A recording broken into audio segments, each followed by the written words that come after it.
Howdy folks, and welcome to another episode of Mingles with Jingles. Don't actually have anything planned to talk about this week, so I guess we'll just see where we end up. Although there was one thing, as you're probably aware, I have a PlayStation 4. I got it in order to be able to play Red Dead Redemption 2 when it first came out, and as part of your PlayStation 4 subscription, you get free games every month. And one of this month's free games was Battlefield 5. Now, I've never been a massive fan of the Battlefield series. I completely suck at the whole online multiplayer first-person shooter thing. But I do love a well-done story in, one of these World War II style games. Which is why I've been very disappointed in these World War II style games for quite some time. The last Call of Duty was utter dog shit. And story has never really been a particularly strong feature of the Battlefield games, but what the hell, it's a free game, I'll give it a go. So I downloaded Battlefield 5, I installed it, and bear in mind my expectations were very, very low, so it didn't have to be particularly good in order to impress me. And right at the beginning, like in the very first thing that you do, it puts you in Narvik in June 1940, the Norwegian port. You're taking part in the Narvik raid. Remember, this is in June 1940. And you're taking part in the Narvik raid as an American paratrooper 6 months before America entered World War II, an American paratrooper armed with a Sten gun, an extremely cheap British submachine gun mass-produced, in the wake of the Dunkirk evacuation, which didn't happen until later in June 1940, as a result of the British Army leaving most of its weapons and equipment on the beaches of France. And during this Narvik raid, as an American paratrooper who shouldn't have been there, using a weapon that hadn't actually been designed and built yet, you ran into a Tiger tank that wouldn't see its first combat until August 1942, more than 2 years later. So straight away I knew this was going to be a quality piece of entertainment. The only things that were missing were the Red Army counterattacking in T-54 tanks. As the Yamato and the USS Montana battled it out in the fjords outside the port. Yeah. Well, so much for Battlefield 5. So, finding myself bereft of any kind of quality entertainment, I turned to Twitch.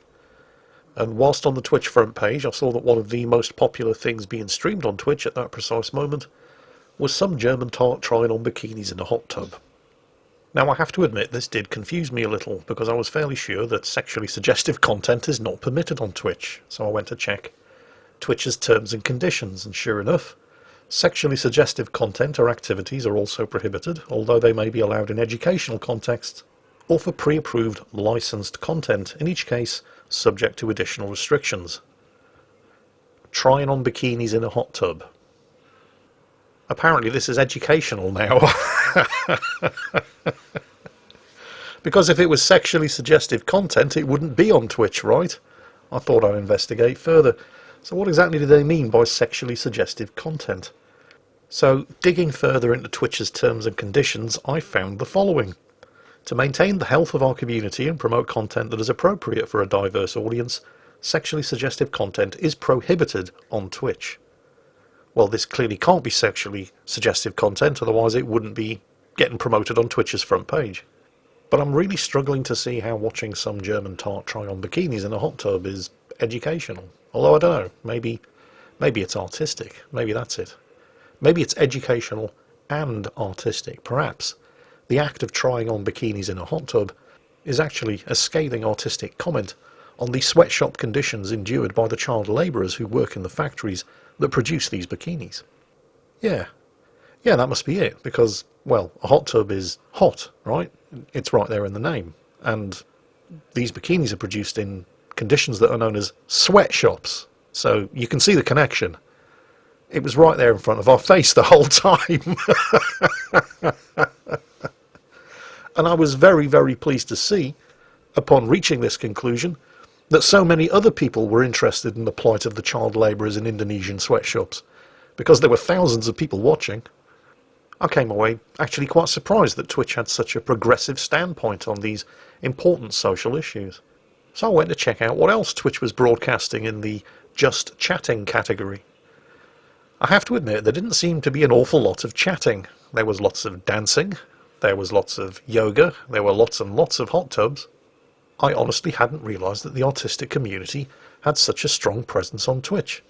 Although I couldn't help but feel that, once again, when I referred to the sexually suggestive content section of Twitch's community guidelines, that content or camera focus on breasts, buttocks or pelvic region, including poses that deliberately highlight these elements, which on the face of it seems fairly straightforward and very hard to misinterpret, but as I was browsing these hot tub, yoga, body painting, pole dancing, clothes trying on channels, I found it very hard to reconcile with what Twitch had laid down in its terms and conditions and what was actually being broadcast and promoted by Twitch.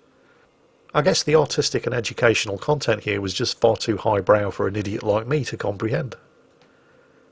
Now, don't get me wrong, I actually don't have any problem whatsoever with Twitch broadcasting this kind of stuff.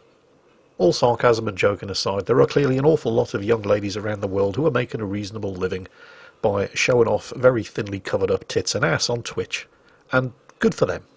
They're not hurting anybody. I don't care. As long as it's rated as mature content, so anybody browsing is able to make an informed decision about what they will or will not watch. I really don't care. What pisses me off is Twitch's double standards, because on the one hand, they're listing in their terms and conditions all of these things that you are not supposed to do, because they want to be able to say, we are clean, fun, family content, wholesome entertainment for all the family. There's none of that smut here. When anybody spending 10 seconds browsing the content of the just chatting section of Twitch can quite clearly see that that is obviously not the case. They want to have their pie and eat it. They want to be able to say, there's none of that stuff here, while at the same time cashing in on that big fat advertising dollar from the tens and tens of thousands of people who are watching all of that sexually suggestive content live on Twitch every day. If they would just be honest about it, I might actually have a shred of respect for them, but, well, no, they're trying to have it both ways. I don't have a problem with German tarts trying on multiple different sets of bikinis in hot tubs. I don't have a problem with people wearing almost nothing, doing yoga in front of their webcams while the camera lovingly focuses on their tits and their ass. I don't have a problem with any of this. Twitch allows it, even though they say they don't. They promote it, even though they shouldn't. And because they do, hell, more power to the performers for taking advantage of it. It's just the double standards on Twitch's behalf that really piss me off. I despise dishonesty in all of its forms. So naturally, as you can probably tell, I have a bit of a problem with Twitch. Anyway, moving on swiftly. Quite a few of you have been asking, Jingles, are you going to be playing the Mass Effect Legendary Edition? If you go to the game on Steam, it's kind of confusing because the Steam front page says available to preload now, but if you actually go to the games page itself, it says released on the 14th of May, so I'm not entirely sure either way.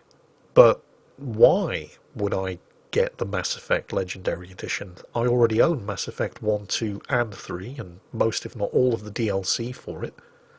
They're three of the best games I have ever played, at least as long as you pretend that the last 20 minutes of Mass Effect 3 didn't happen, but with that exception, three of the best games I have ever played anytime, anywhere.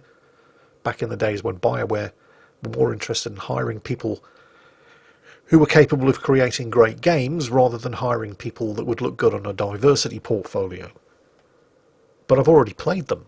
Why would I want to pay Electronic Arts an obscene amount of money in order to replay three games that I already own?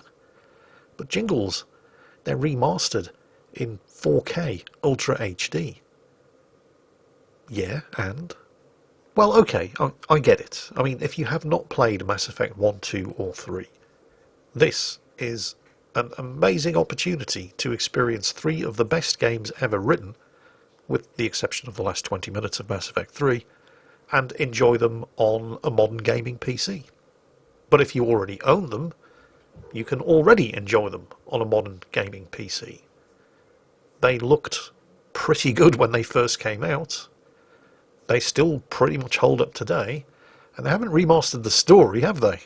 The story's exactly the same, so why would I want to pay Electronic Arts for the privilege of enjoying the same story that I already own 3 times? It just doesn't really make any sense. It's not just me, is it? I mean, okay, they've remastered the graphics, fine. But the graphics were important in Mass Effect 1, 2 and 3, but they weren't the point. It was the story. And they haven't remastered the stories that I already own, so why should I care? And I don't really get this whole fascination with remastering classic titles anyway. I mean, I do to an extent, because if you've never played the original, then playing the remastered version, as long as it's done well, is good. But for those of us who have played the originals, what's the point? I mean, when your game's about the story, the graphics are almost an afterthought. Good graphics help, but a poor story will sink a game with even the best graphics. Medal of Honor, Call of Duty World at War, and every single-player campaign in a Battlefield game ever written, I'm looking at you here. And at the same time, if the story is good enough, the graphics really don't matter. Just take a look at Disco Elysium, and countless other examples that I could think of. I mean, think about it. Think about all of those games that you've played that had fantastic stories. Think about all of those classic LucasArts graphic adventures, The Secret of Monkey Island 1 and 2, Day of the Tentacle, Sam and Max Hit the Road, Full Throttle. They're graphic adventures, the graphics are important, but ask yourself this question. Would any of them be improved by RTX ray tracing? Would Grim Fandango and Planescape Torment have been better games if they had 4K texture maps and full-screen anti-aliasing?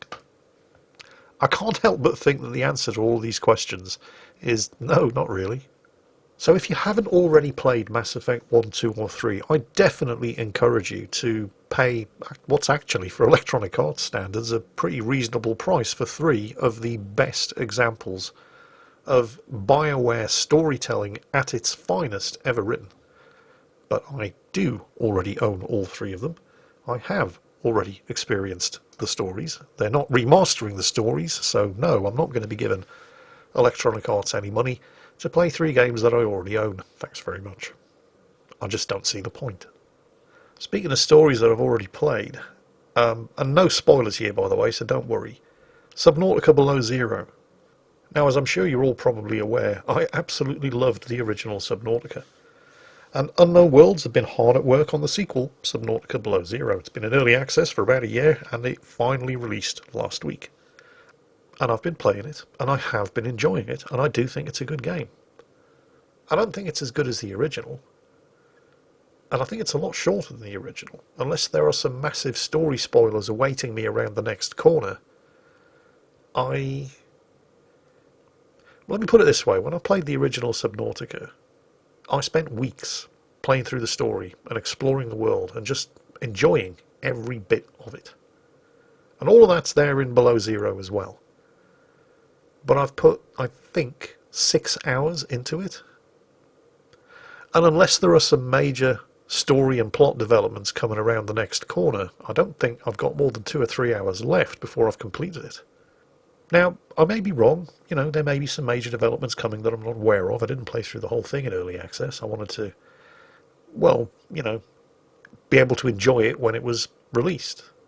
But just as an example, when playing through the original Subnautica, I must have put 2 weeks into that game before getting the upgrades and the resources that were required to allow me to travel to the maximum depth possible. And that, even taking into account the noob factor, because it was all brand new to me and I didn't really know where to go or what to do, but that was a good 2 weeks of gameplay. And in Below Zero, I reached that stage after about 5 hours. So this concerned me, because I've been waiting a long time for this game to come out, and even when it was in the last stages of early access, I deliberately didn't play it because I wanted at least some kind of surprises when the game was finally released. And now to find that I'm 5 or 6 hours in, and have probably come close to the end of the game, that was kind of concerning, so I decided to do a bit of investigating, and it turns out that the average playtime in Subnautica Below Zero isn't 5 hours, it isn't 6 hours, it isn't 10 hours, it's 31 hours, and the top 10% of players have managed to get 96 hours of gameplay out of it. Now, my initial reaction was, how? And then after a bit of reflection, my second reaction was, just when I thought that I'd seen pretty much everything that Below Zero had to show me, it seems that I am about to have the rug pulled out from under my feet in a major story fashion. There must be some major developments just around the next corner that are going to take the story in a completely direction to where I thought it was going to go. And that's a good thing, because I do like it when a good story subverts my expectations.